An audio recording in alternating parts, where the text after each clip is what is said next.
Hello යාළුවනේ universal details වෙත සාදරයෙන් පිළිගන්නවා. ඔයාලා කවදාවත් හිතුවද ටොන් ගණනක බර තියෙන යෝධයෙකුවත් අහසට යවන්නේ කොහොමද කියලා? ඒක පට්ටම රහසක් නේද? ගොඩක් අය හිතන්නේ ගුවන් යානයක් ඉහළට යන්නේ එන්ජින් වල තියෙන බලය නිසාමයි කියලා. ඒත් ඇත්ත කතාව ඊට වඩා ලස්සනයි. ඒ වගේම විද්‍යාත්මකයි. අද අපි බලමු ගුවන් යානයක් ගුවනට නගින්න යොදන විද්‍යාත්මක මැජික් එක මොකක්ද කියලා. ඒ වගේම යානේ ආසේ යනකොට ඔයාලට දැනෙන්නේ මොන වගේ හැඟීමක්ද කියලා අපි කතා කරමු. මේක ප්ලේන් එකක කවදාවත් නොගිය කෙනෙක්ට උනත් ලේසියෙන්ම තේරෙයි. හරි. අපි බලමු මේ රහස. ගුවන් යානයක් උඩට යන්නේ ප්‍රධාන වශයෙන් පියාපත්වල තියෙන විශේෂ හැඩය නිසායි. පියාපතක හැඩය දිහා හොඳට බලුවොත් උඩ පැත්ත ටිකක් වක්‍රයි, යට පැත්ත සාමාන්‍යයි. පළමු පියවර යානේ වේගයෙන් ඉස්සරහට යනකොට වාතය පියාපත් දෙපැත්තට බෙදෙනවා. දෙවන පියවර පියාපතේ උඩ පැත්තෙන් යන වාතයට වැඩි දුරක් යන්න වෙන නිසා ඒ වාතය යට පැත්තෙන් යන වාතයට වඩා හරිම වේගයෙන් ගමන් කරනවා. මේක තමයි මැජික් එක. විද්‍යාවේ නීතියක් තියෙනවා.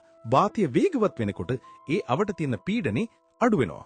එතකොට වෙන්නේ පියාපතේ උඩ පැත්තේ පීඩනය අඩුයි, යට පැත්තේ පීඩනය වැඩි.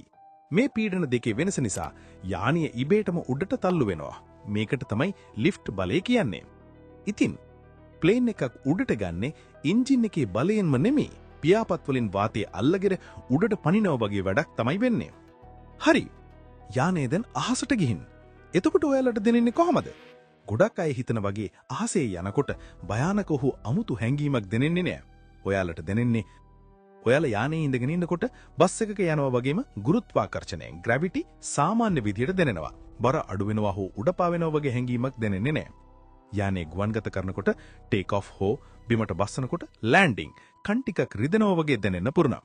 ඒකට හේතුව යානේ ඇතුලේ වාත පීඩනය, එයා ප්‍රෙෂර් වෙනස් වීම. සමහර වෙලාවට යානය හයියෙන් හොලවනවා වගේ දැනෙන්න පුළුවන්.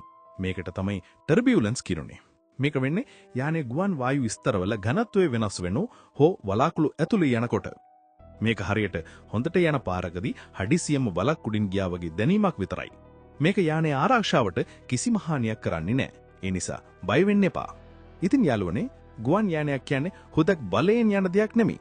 ඒක දක්ෂ ඉංජිනේරුවන් සහ විද්‍යාව එකතු වෙලා හදපු පුදුමාකාර නිර්මාණයක්.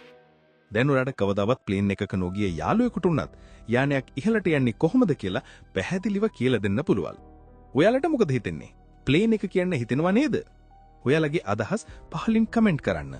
මේ වගේම සයන්ස් අමේසින් ෆැක්ට්ස් ගැන තව දේවල් දැනගන්න ඕන නම් යුනිවර්සල් ඩීටේල්ස් සබ්ස්ක්‍රයිබ් කරන්න. ඊළඟ වීඩියෝ එකකින් හමු වෙමු.